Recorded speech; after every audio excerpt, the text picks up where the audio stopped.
My first year in the gym, I made insane progress, but for the past year, I've completely plateaued. I had no idea how to get to that next level in my physique, and at times it made me feel hopeless. However, the second that I switched to eating meals just like the one I'm going to show you today, my progress skyrocketed.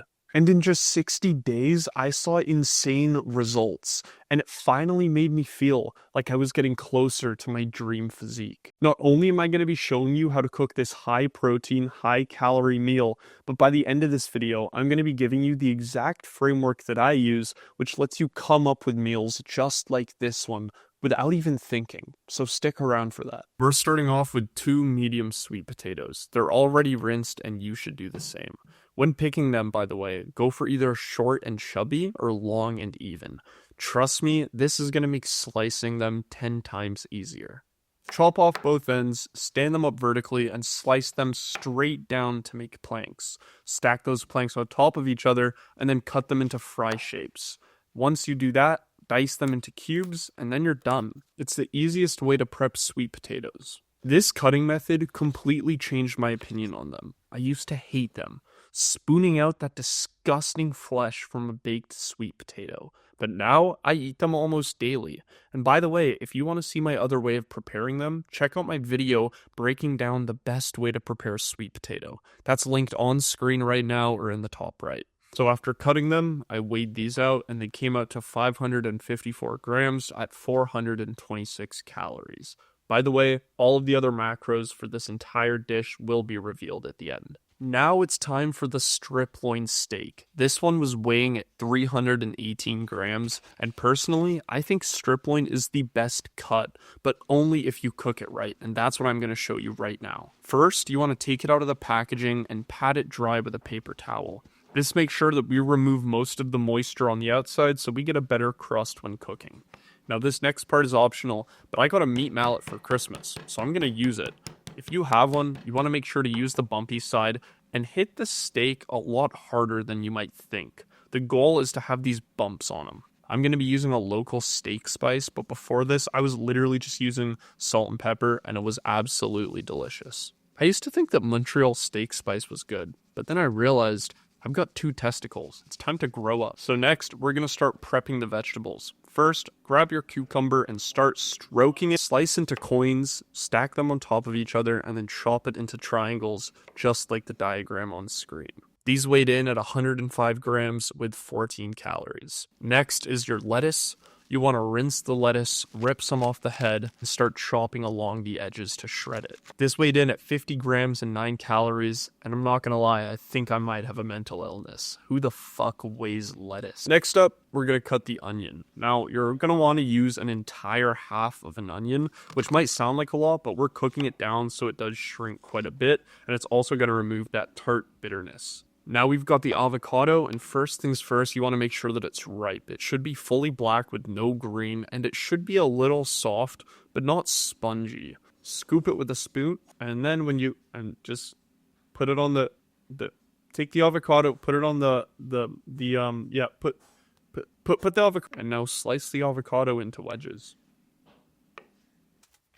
So now we got all the vegetables we need, and it's time to start cooking. First up, the onions. Put the pan on medium heat, add some olive oil or butter if you eat dairy, and start stirring the onions occasionally until they're golden brown and soft. While those cook, let's start with the sweet potatoes. If you have an air fryer, use it. Toss them with olive oil, salt, and pepper, and multiple rounds of salt, because you can't overdo salt on sweet potatoes in my experience. 400 degrees Fahrenheit for 20 minutes, and if not, just bake them at 400 degrees Fahrenheit. Halfway through cooking them, shake them up in the pan or in the air fry basket. Now back to the onions, they should be soft, brown, and slightly charred in some spots. That's when they're ready. There should be a decent amount of oil residue from the onions, so I'm going to use that to cook the steak. Heat the pan to high heat and let it warm up for a little bit, and then drop the steak in. Do not touch it, move it, or do anything to it for 3.5 minutes. After 3.5 minutes, flip it over and do the same on the other side. If you eat dairy, now would be the perfect time to throw on a slice of butter on the top. And I'm not gonna lie, I really fucking miss that slice of butter. But by now, the sweet potatoes should be halfway done, so you want to take them out, shake them up, and put them back in. After resting the steak for 3 minutes, I cut into it, and honestly, it's way too rare. Not just because it's red inside, but because you can't actually see the muscle fibers. Instead, it's just a glossy red block of meat. But since I like it a little more cooked, I'm putting it back in the pan for 1.5 minutes per side. In the middle of this, I check the sweet potatoes, give them one last shake, and put them back in. Now, after finishing the steak, I cut it open again, and this is perfect in my personal opinion. It's still pink in the middle, but you can actually see the muscle fibers now. At the same time, I checked the sweet potatoes, and they were crispy, golden brown, and slightly charred on the edges, and that's exactly what you want. It was perfect timing for me to start assembling the bowl. And while I'm assembling this bowl, I'm going to explain that framework that I promised you in the beginning of this video. First thing you're going to want to do is start with a whole food carb base. For me, that's sweet potatoes, but it could also be brown rice or russet potatoes. Next, add your protein, steak, chicken, ground turkey, whatever you want. Lastly, pile on vegetables. Cucumbers, lettuce, onions, avocados, tomatoes, it doesn't matter, just stack it up. And the final step that brings it all together is sauce. Be careful here, don't use some artery clogging Chick-fil-A sauce bullshit. Instead, find a dairy-free, sugar-free option like hummus, peri-peri sauce, or salsa. It doesn't make the dish the prettiest, which is why I waited until now to mention it, but trust me, it makes every bite better. So this entire meal comes out to 1,169 calories, 89 grams of protein, under 100 grams of carbs, and under 40 grams of fat. And the best part is that it's all with using whole foods, except for the sauce. Now, if you want a library of all of my recipes that I use to make my 60-day transformation, as well as workout plans and direct advice from me, click the link in the description to join my school community, which I just launched. Now go make this meal because it's stupidly good.